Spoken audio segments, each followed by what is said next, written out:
Bueno, siendo las 12, damos inicio a este nuevo webinar. En esta oportunidad vamos a hablar sobre los aspectos de la defensa del consumidor en el negocio inmobiliario y algunos comentarios sobre el COVID-19.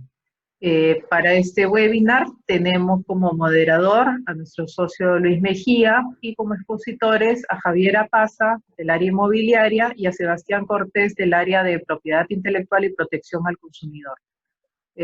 Lucho, Javi y Sebastián, ¿me escuchan? Sí, Sí, Yuli. buenas tardes. Listo. Los dejo entonces. Yuli. Bienvenidos a todos. Muchas gracias a todos por estar presentes en este webinar. Mi nombre es Luis Mejía. Como Yuli mencionó, soy socio del área de Real Estate del estudio. Nos encontramos también con Sebastián Cortés, del área de protección al consumidor del estudio, y con Javiera Paza, también del área de Real Estate del estudio, para conversar hoy día sobre algunos aspectos de defensa del consumidor en el negocio inmobiliario y algunos comentarios sobre el COVID-19. La importancia del tema radica en que no siempre las figuras establecidas en la legislación civil, en el Código Civil, son compatibles con la regulación establecida en el Código de Protección al Consumidor. Vamos a ver cómo, por ejemplo, figuras como la corpus, que están reconocidas en el Código Civil, en algún momento han sido proscritas de la regulación del consumidor, y con el paso del tiempo ha ido moderándose esa posición hasta ser aceptable. Vamos entonces a empezar con el webinar y va a empezar Sebastián Cortés. Dale, Sebas. Hola, buenas tardes con todos. Yo voy a explicar un poco sobre los aspectos principales de protección del consumidor y voy a culminar con un tema sobre responsabilidad administrativa frente a la coyuntura, el estado de emergencia y el aislamiento social. Dentro de los conceptos generales, vamos a llamar al Código de Protección del Consumidor el Código, y se estructura en dos partes. La parte general, que consta de un título preliminar, derechos de los consumidores, y como pilar fundamental, idoneidad e información, de los cuales va a hablar mi compañero Javier más adelante. Y también cuenta con una parte especial, la cual versa sobre disposiciones aplicables a los contratos de consumo, productos y servicios específicos y productos y servicios inmobiliarios. El siguiente, por favor. Entramos un poco ahora a los elementos fundamentales de protección al consumidor. Tenemos entonces así a los consumidores, proveedores, y como tercer elemento la relación de consumo, y a continuación vamos a detallar sobre ellos. Sobre la noción del consumidor final. Tenemos que un consumidor final es la persona natural o persona jurídica cuando utilicen bienes o servicios como destinatarios finales en beneficio propio o de un grupo familiar y en un ámbito ajeno a una actividad empresarial o profesional. Por otro lado, también tenemos como consumidores finales a los microempresarios cuando se evidencie asimetría informativa respecto de productos o servicios que no forman parte del propio negocio. ¿Qué quiere decir esto? Que también los microempresarios van a calificar como consumidores en caso adquieran un producto o contraten un servicio que quieren usar para la actividad empresarial o actividad profesional, siempre y cuando este producto o servicio no forme parte del giro del negocio. Entonces, esa es una ventaja que el código le ha dado a los microempresarios frente a personas naturales o personas jurídicas de mayor envergadura. Ahora pasamos a ver un caso, por favor, la siguiente. Ok, en este caso vemos que un desarrollador inmobiliario vende un inmueble a un primer comprador, y este primer comprador o primer adquirente lo transfiere posteriormente a un segundo comprador o segundo adquirente. ¿Qué sucede? Que en este caso, el segundo comprador denuncia a la desarrolladora inmobiliaria del proyecto por ciertos desperfectos que había hallado en el inmueble que le compró al primer comprador. La empresa se defiende en el procedimiento señalando que el denunciante no calificaba como consumidor toda vez que no tenían una relación de consumo, una relación contractual entre estas dos partes, siendo que la relación de consumo había sido originalmente con el primer adquirente, el primer comprador. Sin embargo, la sala, en un precedente del año 2013, el cual también se ve a la fecha, la sala resolvió que esta empresa sí calificaba como proveedora, en el presente caso del inmueble, bajo el siguiente criterio, ¿no?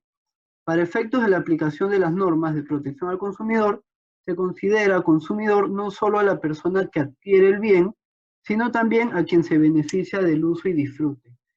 Es decir, este segundo comprador, al estar dentro del periodo de garantía y ser quienes disfruten del uso del bien, califican como consumidores frente al desarrollador del proyecto. Siguiente diapositiva, por favor.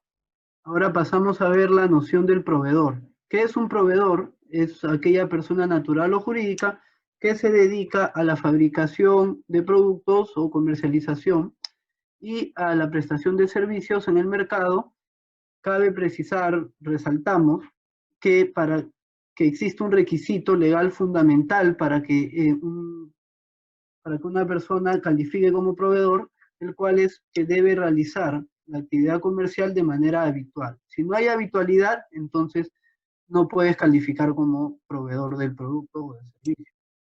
Entonces no puede ser materia de un procedimiento administrativo. Vamos a ver el caso práctico.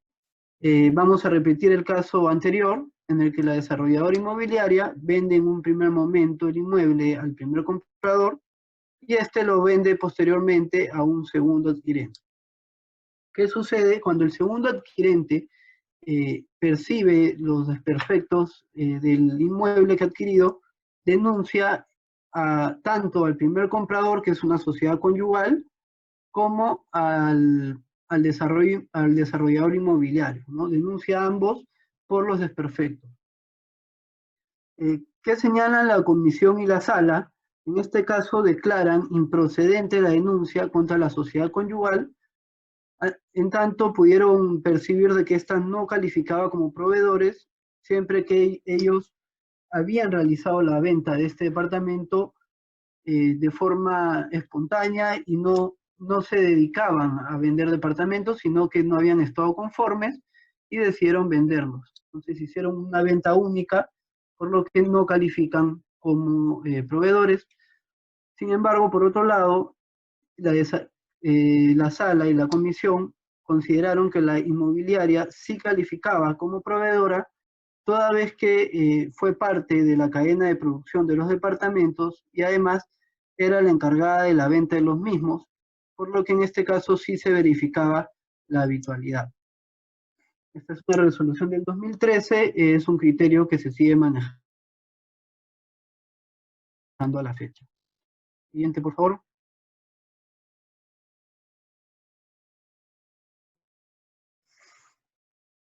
Siguiente lámina.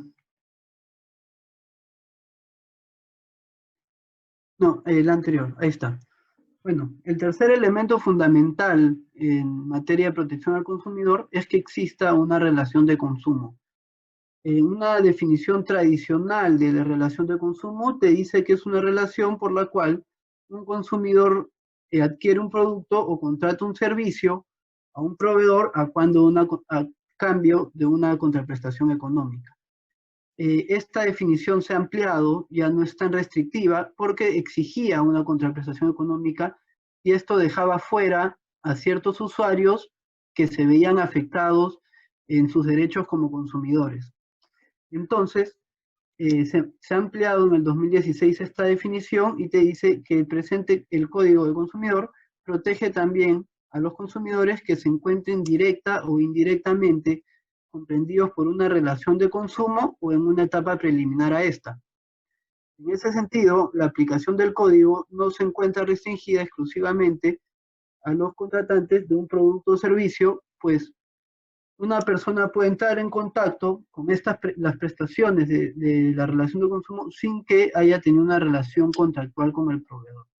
Entonces, quienes se encuentran indirectamente comprendidos en una relación de consumo o expuestos a una relación de consumo, lo vimos en el primer caso, que el tercer adquirente, si bien no tenía la relación de consumo con el proveedor, con el desarrollador inmobiliario, sí se veía afectado por los términos contractuales iniciales. Entonces, sí está comprendido indirectamente en este contrato de consumo.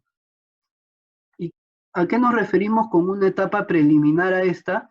Nos referimos a los usuarios que ven afectados sus derechos como consumidores frente a la publicidad, a las promociones, etc.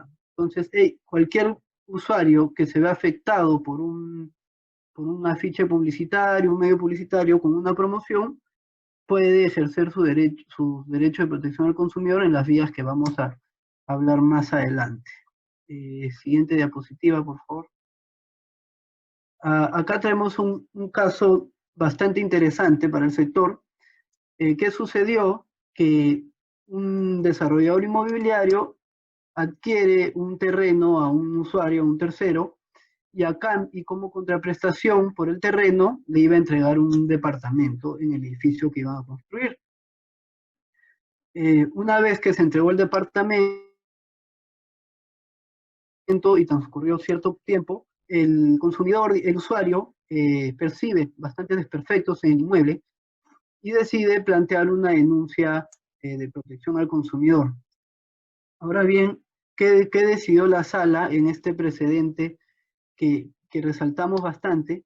La sala consideró que declaró improcedente la denuncia, toda vez de que la relación contractual que había tenido el usuario con el proveedor trataba de una permuta y no de un contrato de consumo, siendo que la permuta no está comprendida en el Código de Protección al Consumidor, debiéndose ver exclusivamente en la vía civil, ¿no? Entonces, hemos traído a colación esta resolución del Indecopi, ya que este tipo de transacciones, ¿no? Entrega de un departamento como contraprestación por la adquisición de un terreno, suele ser más frecuente y consideramos pertinente que tengan a la mano esta información, ¿no? Que frente a esta relación de permuta no se configuran derechos de consumidor. Siguiente diapositiva, por favor. Pasamos a desarrollar las vías de solución de conflictos en materia de protección al consumidor. Tenemos dos grupos. El primer grupo son canales de atención gratuitos y en un segundo grupo es el procedimiento administrativo sancionador, que tiene dos vías y vamos a hablar de ellos más adelante. Siguiente diapositiva.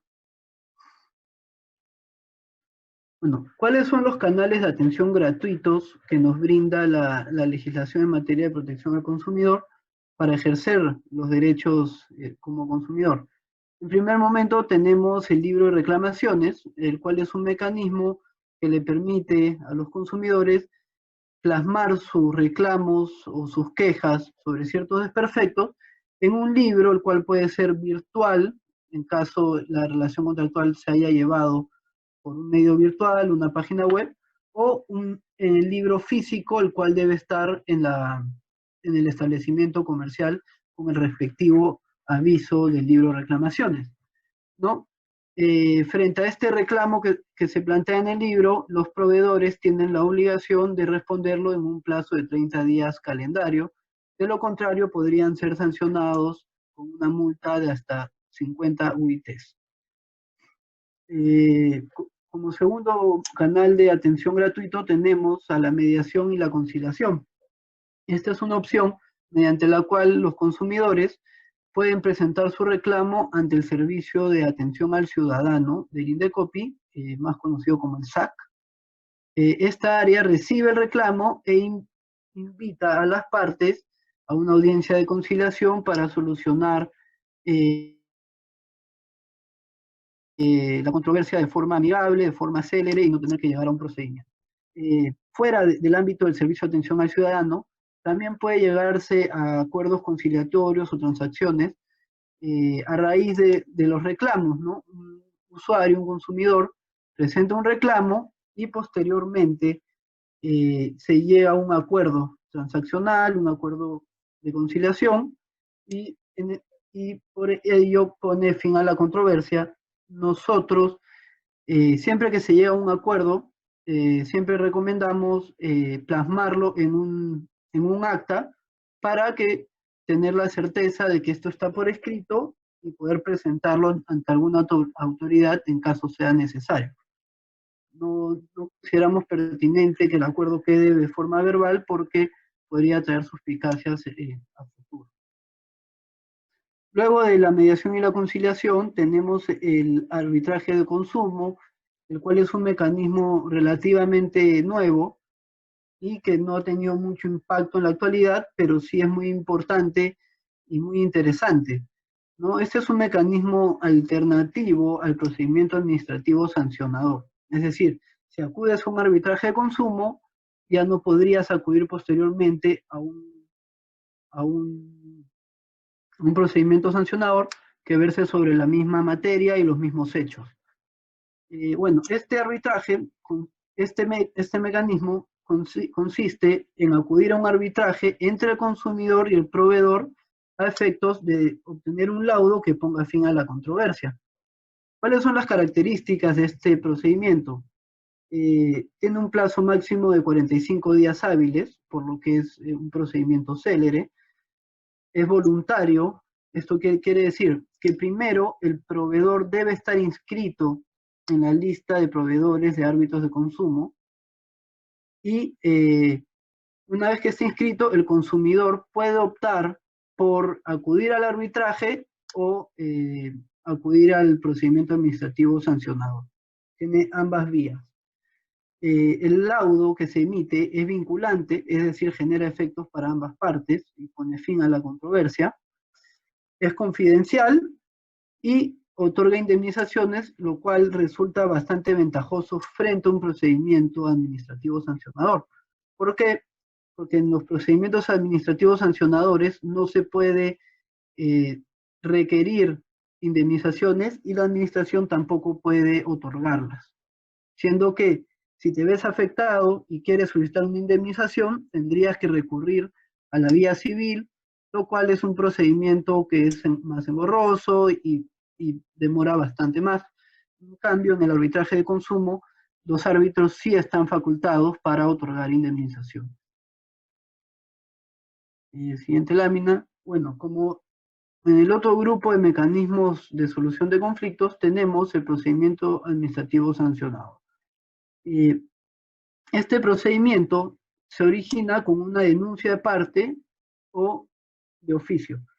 Queremos precisarles que nosotros vemos bastante actividad de oficio del Indecopi, es bastante proactivo, y en el sector inmobiliario participan mucho en revisar los medios publicitarios, ¿no? Y normalmente se lanzan los afiches publicitarios, el Indecopi suele revisarlos, y si no los encuentra conforme a la ley, envía una carta a las inmobiliarias, a las constructoras, a los proveedores, solicitando información. Si la información que se les envía a Indecopi no satisface, no acredita lo que el Indecopi está solicitando, en cada caso en concreto, proceden a iniciar el procedimiento administrativo sancionador. Así que recomendamos siempre tener bien mapeado y bien estructurados los medios publicitarios que utilizan. ¿Cuál es la finalidad de este procedimiento? ¿No? Es determinar si existe o no responsabilidad administrativa por una presunta infracción a las normas de protección del consumidor. Entonces, si se encuentra responsable al proveedor, este procedimiento puede culminar con una amonestación, la cual es no pecuniaria, puede culminar con una multa que puede ascender hasta 450 UITs y además con una medida correctiva, ¿no? Reparadora para solucionar, para reparar propiamente dicho el desperfecto que se ha denunciado. En caso contrario, si no se halla responsabilidad, la denuncia pasa a ser archivada. Adicionalmente, tenemos que existen dos vías dentro de este procedimiento administrativo sancionador en materia de protección del consumidor. La primera vía es la vía ordinaria, que es una vía que dura máximo 180 días hábiles, y normalmente se genera cuando la cuantía en discusión excede los 3 UITs, excede las 3 UITs. Y tenemos la vía sumarísima, es una vía bastante más corta, más rápida, la cual debe durar máximo 30 días hábiles, y esta se da cuando la cuantía en discusión no excede es menor a las 3 UITs, ¿no? Entonces, esas son las dos vías que tenemos dentro del procedimiento administrativo sancionador. Y ahora pasamos a la siguiente lámina para hablar sobre la responsabilidad de los proveedores durante el estado de emergencia y aislamiento social. Sabemos que la coyuntura actual ha generado que la mayoría de empresas, de constructoras, inmobiliarias, si es que no son todas, se hayan visto imposibilitadas de cumplir con sus obligaciones frente a los consumidores, como entregar inmuebles, entregar documentos, hay atrasos en obra. Entonces, esto, además de causarles perjuicios económicos a las empresas, también les podría generar responsabilidad administrativa frente a los consumidores, quienes lógicamente, al ver sus derechos transgredidos por estos incumplimientos, pueden accionar mediante las vías que hemos hablado en las diapositivas anteriores. Frente a esta coyuntura, entonces, frente a estas imposibilidades, ¿qué mecanismos, nace la pregunta, ¿no?, sobre qué mecanismos tienen los proveedores para evitar la responsabilidad administrativa frente a la coyuntura que estamos viviendo en la actualidad? Entonces, en la siguiente lámina, vamos a explicar con este flujograma cuál es el procedimiento para lograr exonerarse de responsabilidad en la actual coyuntura. Así, va a haber exoneración de responsabilidad en tanto se logra acreditar una causa. Esta causa debe ser objetiva, justificada y no previsible para los proveedores, que conlleven a una ruptura del nexo causal, ¿sí? Esta ruptura del nexo causal se debe basar en un caso fortuito, fuerza mayor, hecho determinante de un tercero o en la imprudencia del propio consumidor. Ahora bien, ¿en cuál de estos cuatro supuestos de ruptura del nexo causal nos encontramos? Siguiente lámina, por favor. Nosotros consideramos que el presente incumplimiento de obligaciones en la actual coyuntura se encaja dentro de la fuerza mayor. Ahora, ¿en qué consiste la fuerza mayor? El Código de Protección al Consumidor no precisa en qué consiste la fuerza mayor, y por lo tanto tenemos que remitirnos a la común definición que le da la vía civil, ¿no? Esta causal que exime de responsabilidad a los proveedores se ampara en un mandato del gobierno, es decir, que el incumplimiento de la obligación se genera por disposiciones gubernamentales. Como sabemos, la paralización de obras de construcción y la imposibilidad de continuar con las transacciones inmobiliarias se debe a que el gobierno estableció desde el 16 de marzo del 2020 el estado de emergencia y aislamiento social para combatir los efectos del virus COVID-19, lo cual es una prueba contundente y suficiente para demostrar que el incumplimiento de las obligaciones de los proveedores se debe a la causal de fuerza mayor.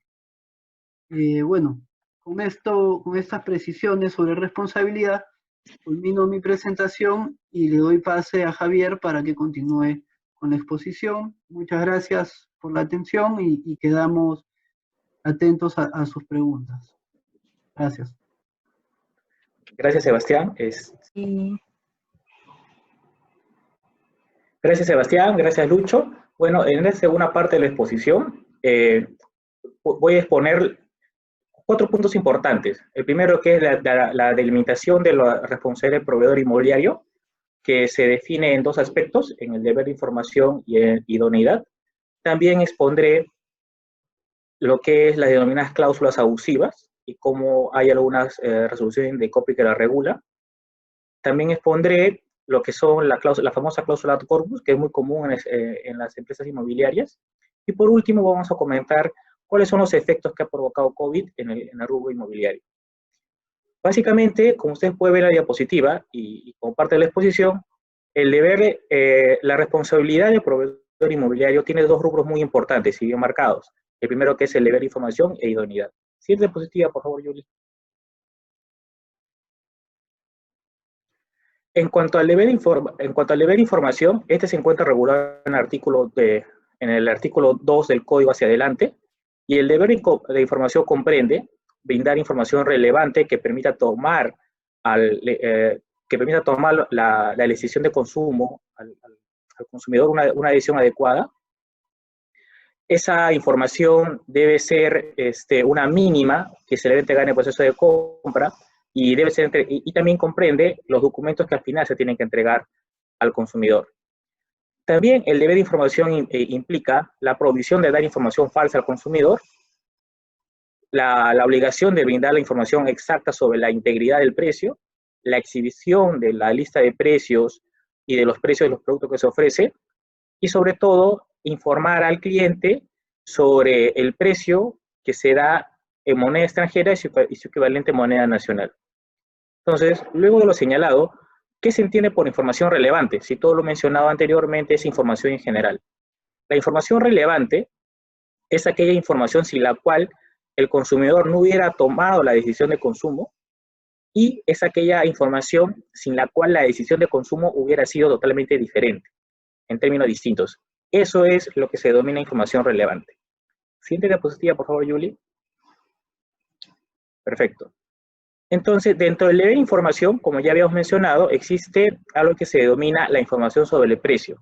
Y eso está regulado en el artículo 4 y 6 del Código. Al respecto, vamos a comentar sobre un caso que dio Indecopy vinculado al precio. El caso es el siguiente. Como ustedes pueden ver en la imagen, existe una publicidad donde se venden lotes en Asia, y ven claramente el precio de una de las cuotas, que es de $548, el precio oferta preventa. Entonces, lo que pasó es que Indecopy, de manera de oficio, a través de su órgano encargado, mira esta publicidad e inicia un procedimiento sin denuncia, o sea, de manera de oficio por parte de Indecopy. E Indecopy, ¿qué es lo que reclama o qué es lo que denuncia a la inmobiliaria? Lo que reclama es que no existe claridad en el precio. ¿Por qué? Porque si bien es cierto, se nota que el precio es de $548 por cuota, Indecopy reclama de que su equivalente en soles no figura en el anuncio, y por lo tanto está infringiendo el código, las disposiciones del código. Hecha la denuncia, la respuesta de la inmobiliaria es la siguiente. Indica que en la parte donde en letras chiquitas, en las letras blancas, se señala el equivalente del precio total en dólares y su equivalente en soles, y que la obligación del código indica de que yo debo publicitar el monto total del precio en dólares y su equivalente en soles, más no tengo obligación de publicitar el monto de las cuotas. Esas son las dos posiciones, el de Indecopy, de que no cumplió con las disposiciones del código, y de la inmobiliaria indicando de que el código no lo obliga a exponer el valor equivalente en soles de las cuotas. Indecopy, ¿cómo resuelve? Indecopy decide que tanto el valor en soles, que tanto el valor total del producto debe estar señalado en soles, al igual que el valor de las cuotas también debe estar señalado en soles, y que ambos deben ser publicitadas de la misma manera. Es decir, no puede haber una diferencia como se aprecia en la imagen, donde claramente solo se observa el valor en dólares y no se observa el valor en soles. Por lo que dice Indecopy es de que si tú vas a publicitar el valor en dólares de ese tamaño, también debes publicitar en el mismo tamaño el valor en soles. Así sea de las cuotas, y si es que no lo haces, estás incumpliendo. Entonces Indecopy declara fundada la denuncia, dispone que se retire la publicidad y se le da un plazo de 15 días para que retire los paneles publicitarios con esa información errónea. Siguiente diapositiva, por favor. Entonces, el código también regula la información mínima que el proveedor debe entregar al consumidor.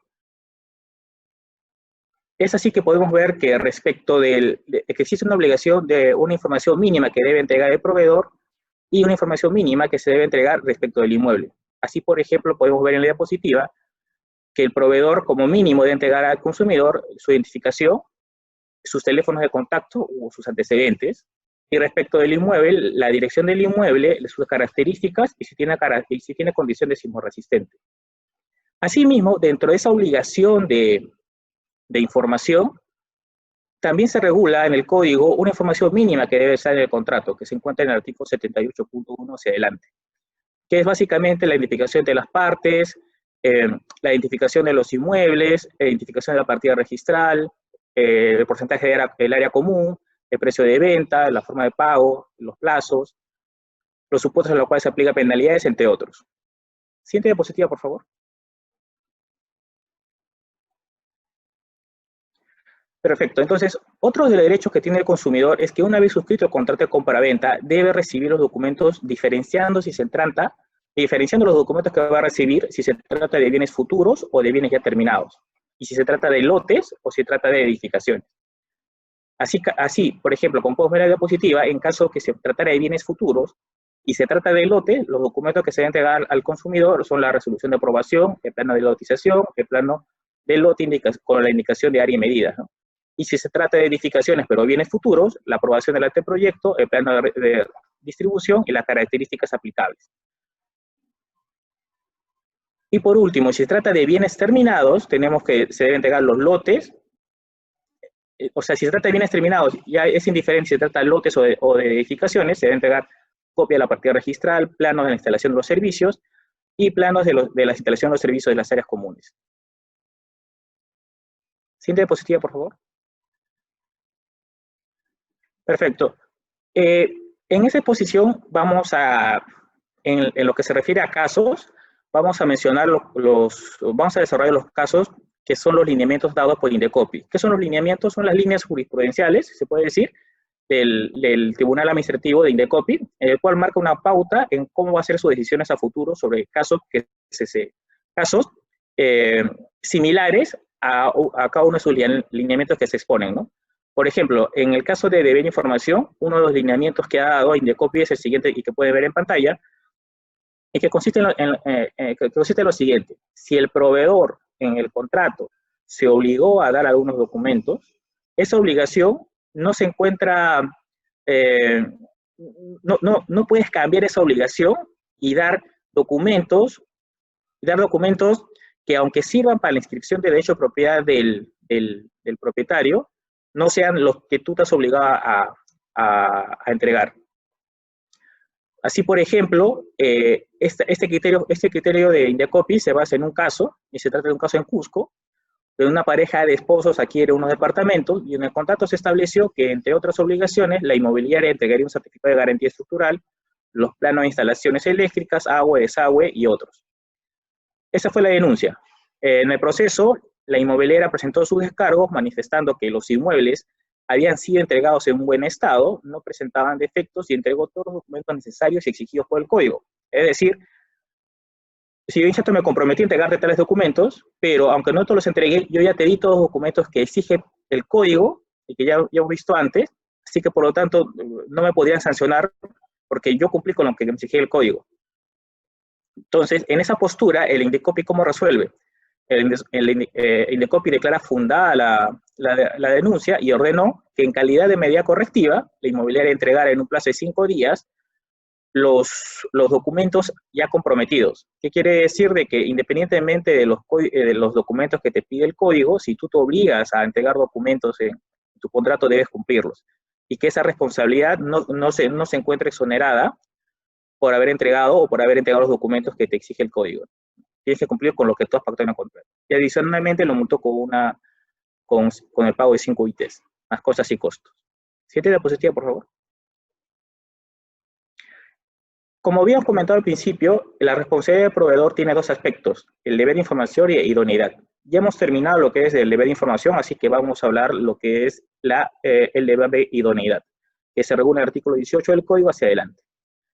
La idoneidad, tal y como puede ver en la imagen, es la correspondencia entre lo que un consumidor espera y lo que efectivamente recibe en función a lo que el proveedor hubiera ofrecido, la publicidad e información transmitida, las condiciones y circunstancias de la transacción, el precio y otros factores atendiendo a las circunstancias del caso. Siguiente diapositiva, por favor. Entonces, en lo que respecta a la idoneidad en el rubro inmobiliario, tenemos que es la correspondencia entre lo que ofrece el proveedor, es decir, la oferta, la publicidad, las características del bien y las condiciones de la transacción, y lo que el consumidor recibe, que es el inmueble con tales características, más su respectiva garantía legal, explícita e implícita, las cuales consisten en lo siguiente. En el caso de garantía real, la garantía real es aquella expresamente señalada por la ley o en regulaciones sectoriales. No admite pacto en contrario, es decir, que no se puede pactar ni se puede excluir en el contrato, y es inherente al servicio o producto. Un ejemplo de garantía legal es el periodo de garantía postventa en caso de aspectos estructurales, donde el mismo código, en el artículo 80, regula que es de 10 años. En el caso de garantía explícita, la garantía explícita son los términos y condiciones ofrecidos por el proveedor en el contrato o publicidad. Por ejemplo, hay un caso en que un consumidor recibió un volante en el que decía que el edificio, entre sus áreas comunes, contaría con un proyecto Clubbing House, y en la imagen del Clubbing House aparecía un salón con determinadas características. Pasó el tiempo, el consumidor adquirió el departamento y al momento de la entrega se dio cuenta que ese Clubbing House que se le entrega era una habitación simple que no guardaba relación con las características que publicitaba la imagen. Es por eso, y que por suerte para el consumidor, que en ese caso guardó el volante, el consumidor denuncia a Indecopi y Indecopi sanciona a la inmobiliaria y ordenó la devolución del dinero al consumidor porque no se cumplió con lo ofrecido. ¿Por qué? Porque en la publicidad decía que que la inmobiliaria iba a entregar un Clubbing House con determinadas características, pero cuando lo que se entrega era un salón vacío prácticamente. Entonces, al no guardar correlación, Indecopi le dio la razón al consumidor porque consideró que la actitud de la inmobiliaria violaba una de las garantías explícitas señaladas en su mismo contrato. En el caso de garantía implícita, que es aquellas que se entiende que es el producto o servicio que debe cumplir los fines y usos previsibles para los cuales han sido adquiridos y se toma en cuenta los usos y costumbres del mercado. ¿Qué quiere decir la garantía implícita? Un ejemplo. Había un caso en que un consumidor celebra un contrato de compra-venta y en el contrato de compra-venta se dice de que los departamentos tendrán los closets, se instalarán los closets, ¿ok? Entonces, pasa el tiempo, el consumidor recibe el inmueble, pero cuando recibe el inmueble no estaban instalados los closets. Entonces, el consumidor reclama, presenta su denuncia a Indecopi, Indecopi evalúa, y cuando pide el descargo de la inmobiliaria responde y dice, sí, efectivamente yo me obligué a entregar los closets de los departamentos, pero no obligué cuándo lo tenía que hacer, así que no estoy incumpliendo. Es así que bajo ese esquema, Indecopi indica de que si bien es cierto, no se señaló la fecha en la cual deberían cumplir, es bastante común y es una garantía implícita de que cuando una persona va a recibir el departamento, espera que el departamento tenga las características mínimas como para poder habitar de manera inmediata. Entonces, si tú vas a tener un departamento, una de las características mínimas que debería tener ese departamento es que el closet esté instalado. Entonces, Indecopi sanciona a la inmobiliaria indicando que había violado una de las garantías implícitas del contrato. Siguiente diapositiva. Ahora vamos a hablar de un ejemplo, uno de los lineamientos que da Indecopi, como ya les he mencionado, es una línea de jurisprudencial, es una forma de decisión que adopta Indecopi, vinculado a idoneidad. Y este es el caso, es un caso que dice, que básicamente establece lo siguiente.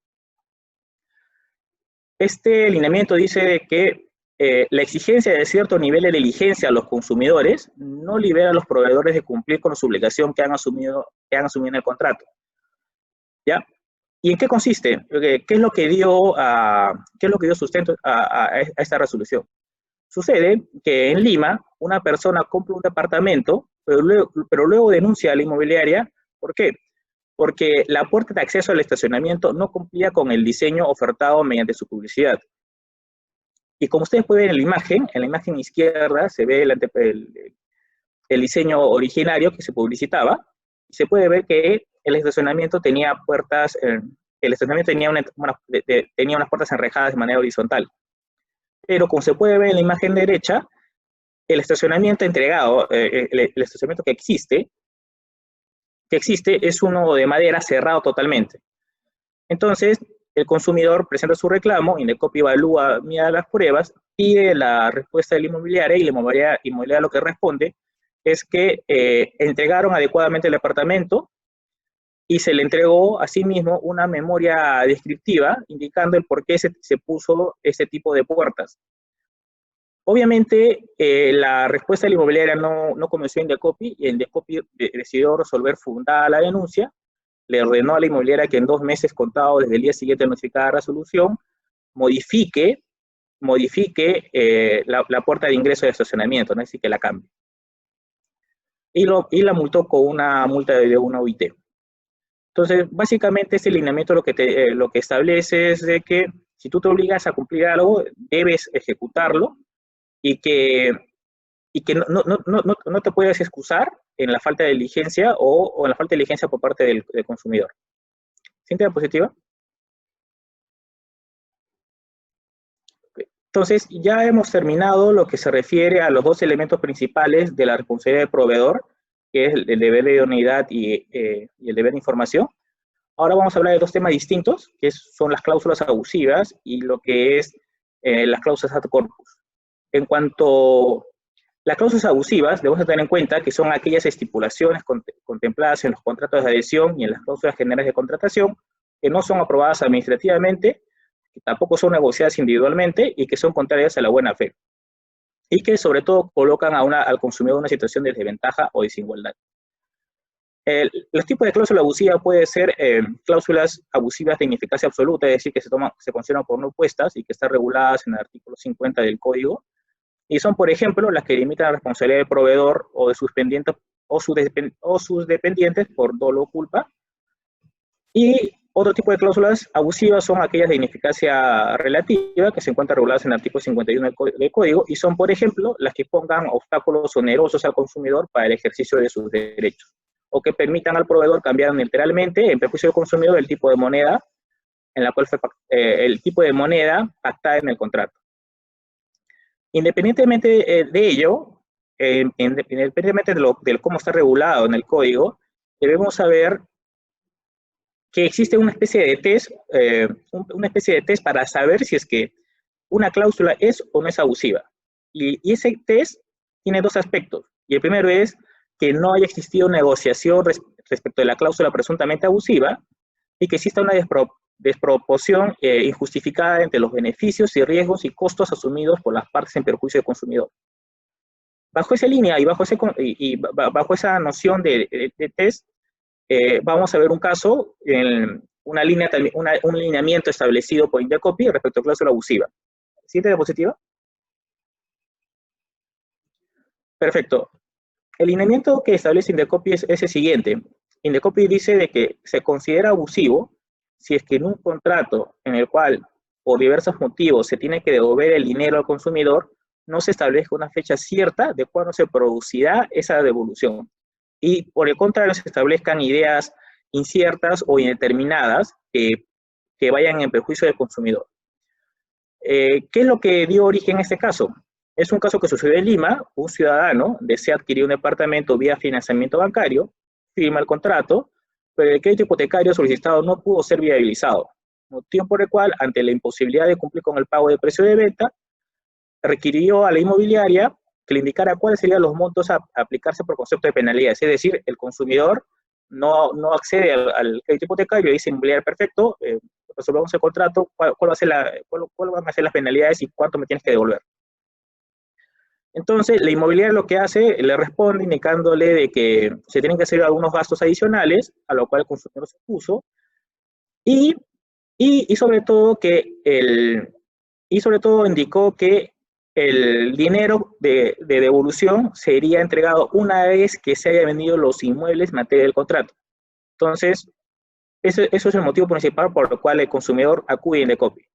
Indecopy resuelve, indica que la cláusula de ese contrato es abusiva, en la medida que señala que la devolución del dinero del denunciante únicamente sería efectiva en caso los inmuebles materia de compra fueran vendidos a una tercera persona.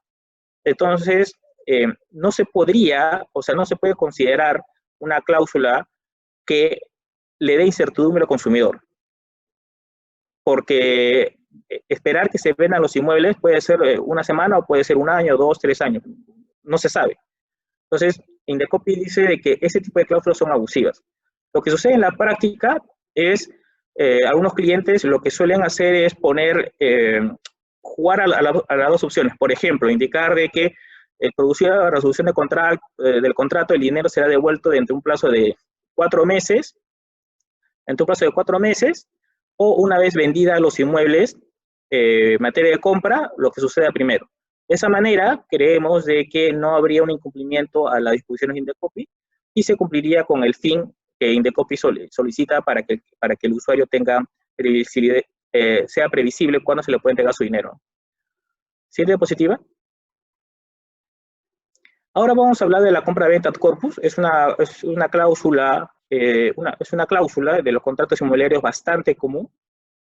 Y lo que vamos a hablar ahora es cómo ha ido evolucionando el criterio del tribunal registral.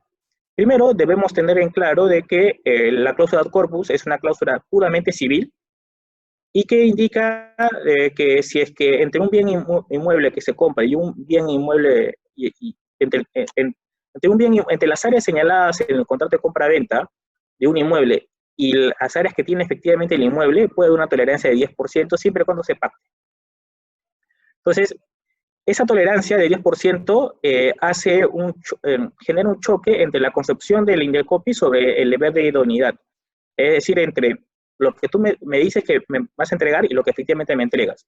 Si yo te dije que te iba a entregar un departamento de 100 metros, debes entregarme un departamento de 100 metros. Entonces, bajo esa concepción, una cláusula ad corpus choca con una cláusula ad corpus de índole civil choca choca con la regulación administrativa de Indecopi respecto de idoneidad. Entonces, en ese choque ha generado que el tribunal Indecopi genere 3 líneas, o genere 3 etapas de cómo aplica ese tipo de cláusulas en su resolución. En una primera etapa indicó que la cláusula ad corpus solo se aplicaba a bienes existentes y no se aplicaba para bienes futuros. También, en una segunda etapa, se indicó que la cláusula ad corpus no se aplicaba para los bienes futuros de ninguna manera, por lo tanto, como ustedes sabrán, hubo un estricto cumplimiento por parte del tribunal de que si un departamento se comprometía que tenía que tener 100 metros, debería tener 100 metros. Esa etapa ha sido recientemente superada y ahora se establece de que tanto para bienes existentes o para bienes futuros sí se considera la cláusula ad corpus. Es decir, que ya no va a haber ya no va a haber esa exigencia de que si dice 100 metros es el 100 metros, ¿no? Si no, por el contrario, si es que se comprometió a entregar un bien de 100 metros y se pacta la cláusula de corpus, había una tolerancia de un 10%. A continuación, siguiente diapositiva. Vamos a ver el lineamiento de Indecopi sobre la cláusula de corpus y es el siguiente. Que como les dije al principio, es que se va a permitir el pacto de cláusula de corpus en bienes futuros. ¿Y cuál fue el caso que le dio origen? Sucedió en Lima también, y es una pareja de esposos que quiere un departamento, y entre otras cosas reclama la inmobiliaria, que la inmobiliaria se había comprometido a entregarle un departamento de 135 metros, pero al final le entrega un departamento con 132. Entonces, la inmobiliaria responde que se había pactado una cláusula ad corpus, y es más, se había establecido que el rango de tolerancia era 5%, y que la diferencia entre el área entregada y el área prometida estaba dentro de ese porcentaje. Indecopi declara infundada la denuncia y le da razón a la inmobiliaria, indicando que es válido ese tipo de pactos, y más aún, teniendo en cuenta que habiéndose pactado el porcentaje, estaba dentro de ese porcentaje de diferencia. Y así como se cambia el tribunal su decisión y marca una tercera línea jurisprudencial en relación al ad corpus, donde la considera como válida pactarla en bienes futuros. Siguiente diapositiva. Bueno, y finalmente vamos a hablar sobre algunos efectos que ha tenido el COVID en los contratos en la compra-venta de bienes futuros. El primero de ellos se encuentra vinculado a los protocolos de seguridad y establece unas limitaciones. Por ejemplo, la limpieza en las salas de ventas, la ventilación constante y la desinfección, el respeto del área mínima con el cliente, la restricción de visitas de los inmuebles, lo cual debe ser estrictamente necesaria cuando se quiere visitar un bien futuro, un departamento. Y todas estas limitaciones debemos tener en cuenta que se encuentran reguladas en el protocolo del MISA y que es obligatorio cumplimiento para las empresas. Lo segundo es la aparición de las firmas electrónicas como alternativa para los contratos.